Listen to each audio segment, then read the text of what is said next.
In the name of the Father, and of the Son, and of the Holy Spirit.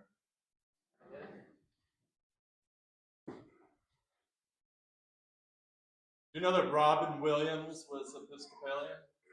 Yeah? He once listed the top 10 reasons to be Episcopalian. I know some of you have heard it, maybe not all of you. Number 10, no snake handling, which on this feast day would have actually been good, the dragon. Number 9, you can believe in dinosaurs. Number 8, male and female. God created them, male and female, we ordain them. Number 7, you don't have to check your brains at the door. Number 6, pew aerobics.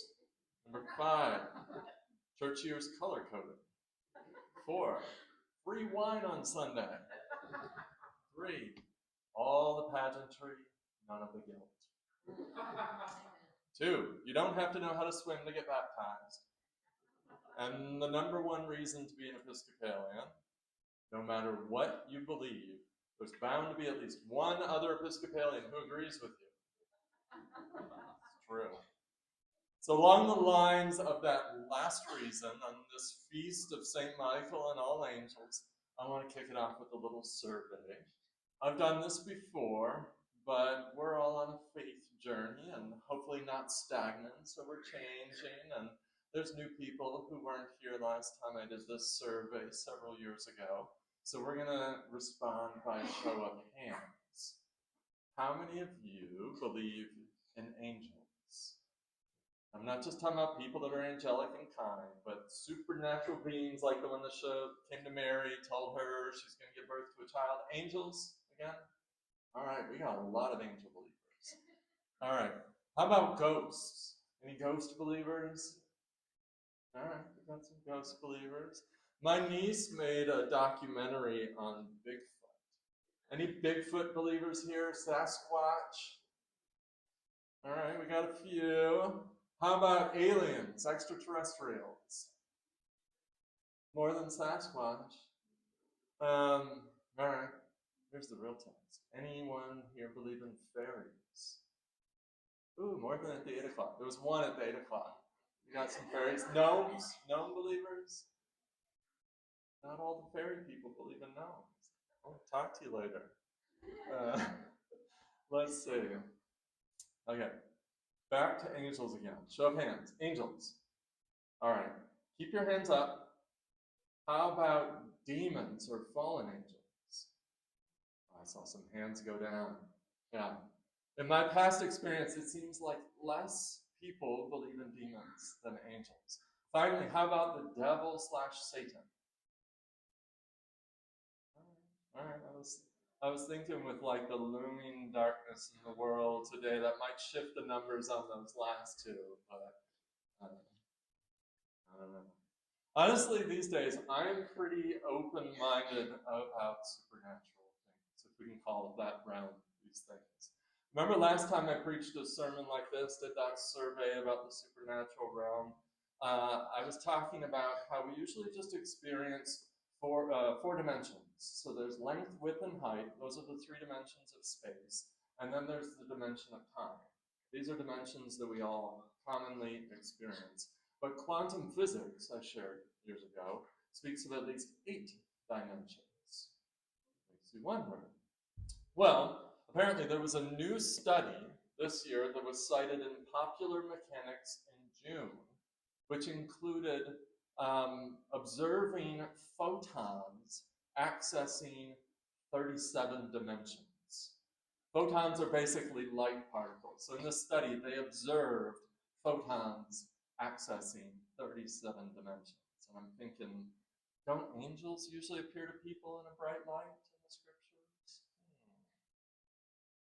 Frankly, I've had experiences over the course of my life that make it easy for me to believe in this mystical realm beyond what we see.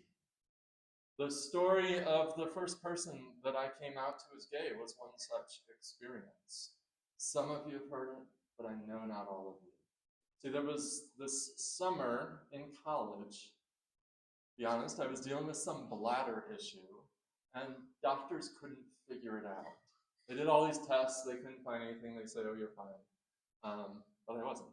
So as this final resort, my mom told me that she knew a Christian intuitive named Kathleen who might be able to help. Apparently, even talking on the phone, she could intuit things.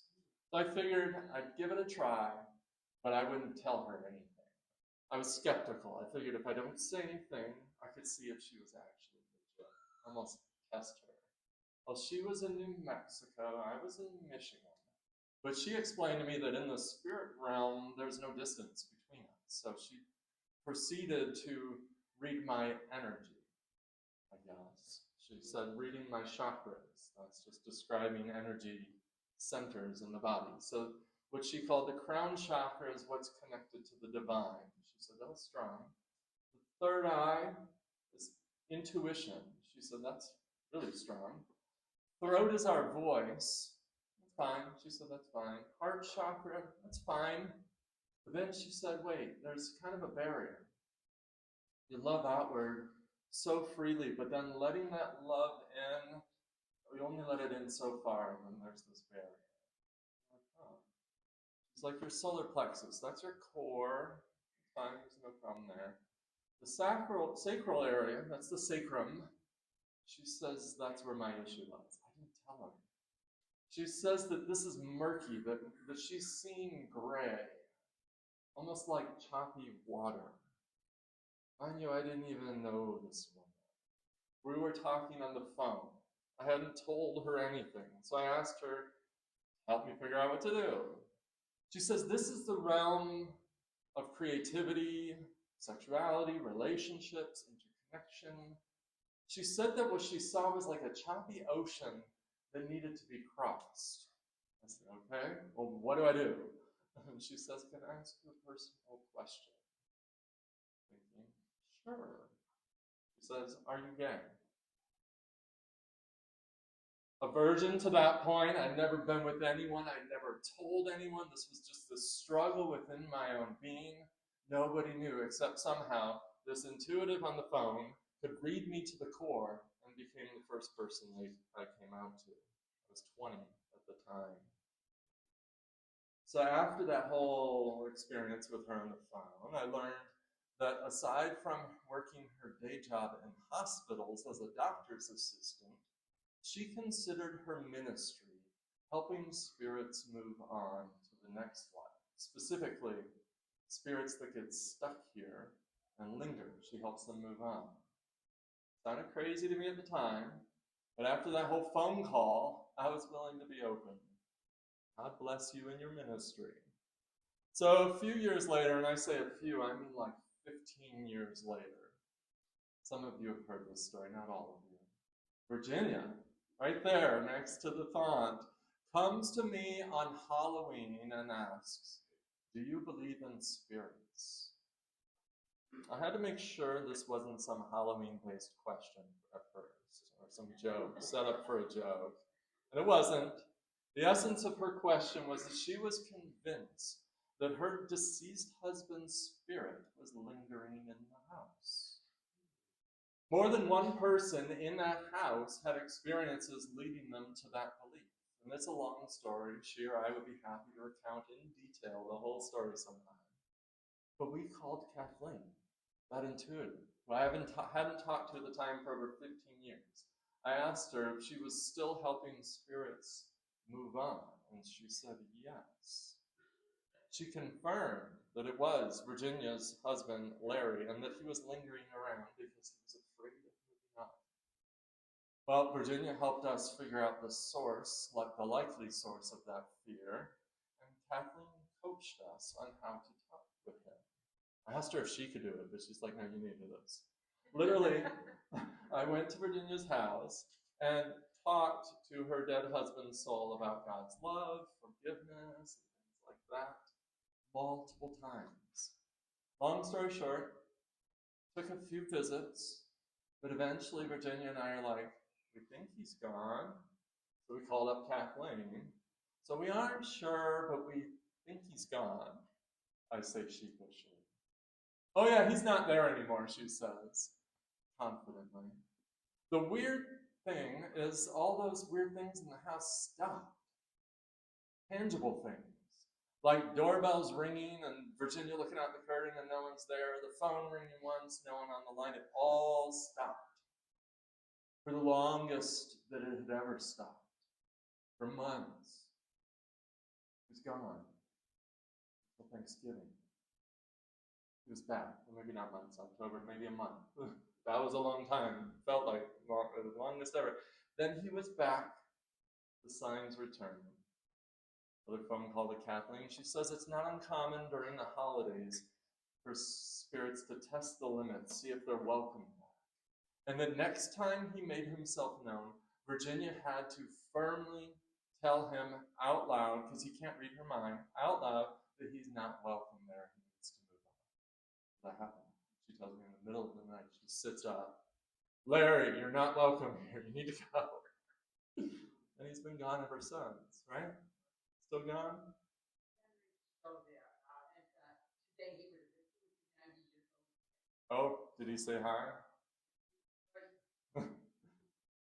After these experiences, that whole encounter, the phone call, believing in angels, hosts of heaven, dude, I don't believe in anything at this point. Gnomes, fairies, these are all just beings in those 37 dimensions that we know now that light can access.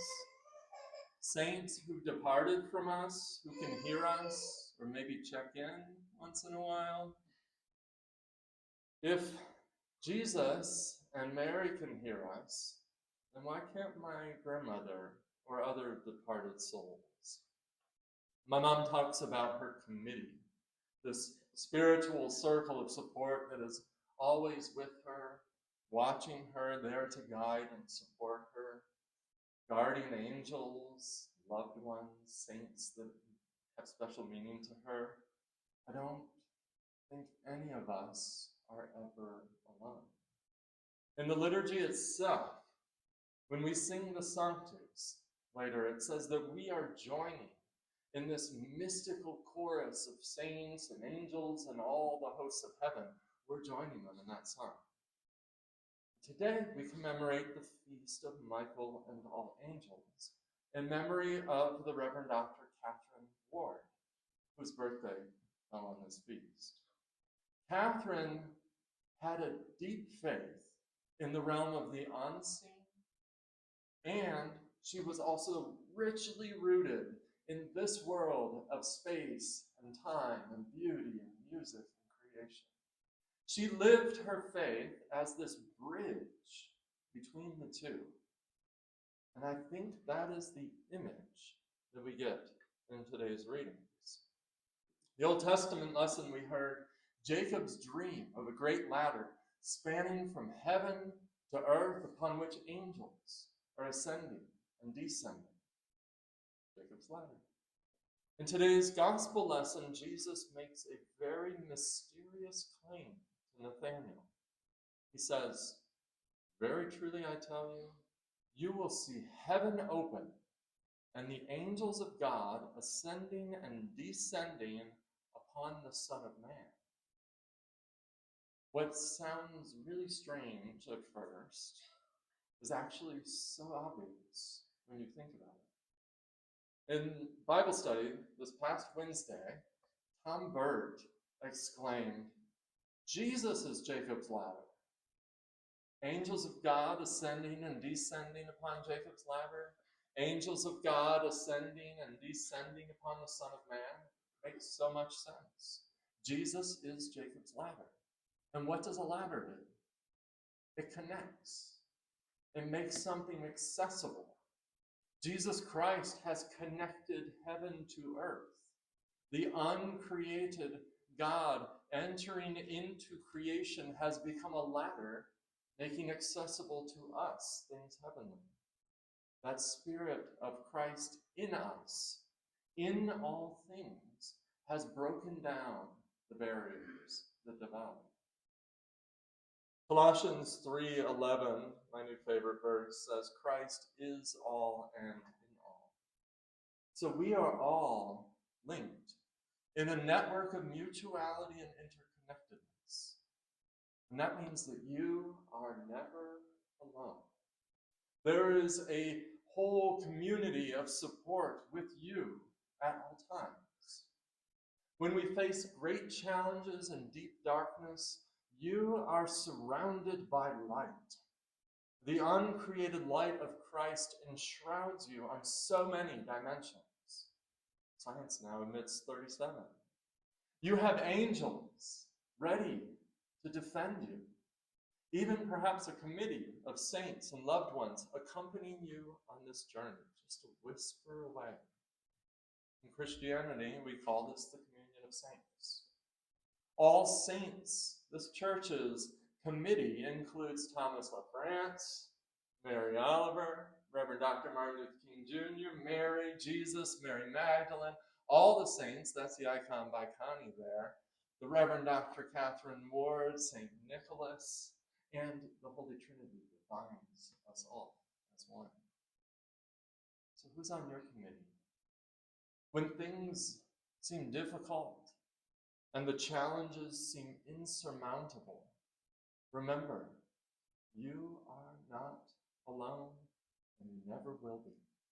You will always be supported by the beloved community, both those you see and the larger circle that upholds you at all times.